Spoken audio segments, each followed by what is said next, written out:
আসসালামু আলাইকুম, সম্মানিত অডিয়েন্স। আজকে আমি আপনাদের একটা গাছ সম্পর্কে বলবো এবং গাছটা আমি আপনাদেরকে দেখানোর চেষ্টা করব যে এই গাছটা এত উপকারী। আপনি যদি আপনারা হয়তো মনে করতে পারেন যে আমি হয়তো বা কবিরাজি শুরু করছি, যে না, আমি আজকে এখান থেকে এই চৌগাছার পাশ দিয়ে যাচ্ছি, তো এখানে একটু দাঁড়াইছি। তো দাঁড়ানোর পরে দেখলাম যে এই রাস্তার সাইডেই এমন একটা দর্শনীয় জায়গা, এটা খুব একটা ভালো জায়গা।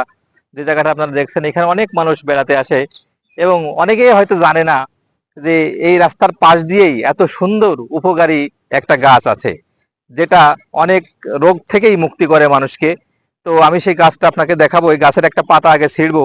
যে গাছের পাতা থেকে এই যে আঠাটা দেখতে পাচ্ছেন, এই গাছের এই যে একটা আঠা আছে, এই আঠাটা যদি আপনার এই নখের ক্যানি দাবে, এই যে নখ, অনেক সময় পায়ের নখ দাবে, তো আপনি যদি এই আঠাটা ওইখানে লাগাতে পারেন, তো ওর ভিতর থেকে যে ময়লা আছে ময়লাগুলো বেরিয়ে আসবে এবং ওইখান থেকে ওই যে ক্ষতটা খুব দ্রুত সেরে যাবে।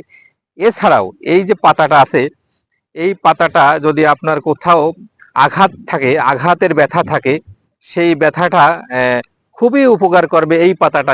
এটা ব্যবহারের একটা নিয়ম আছে, সেটা হচ্ছে যে আপনাকে এই পাতার এই অংশে সরিষার তেল লাগাতে হবে।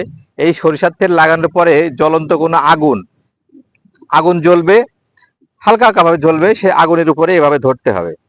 ধরার পরে সেখানে তাপ দিয়ে একটু গরম হলে, হালকা হালকা গরম হলে সেখানে সেক দিতে হবে।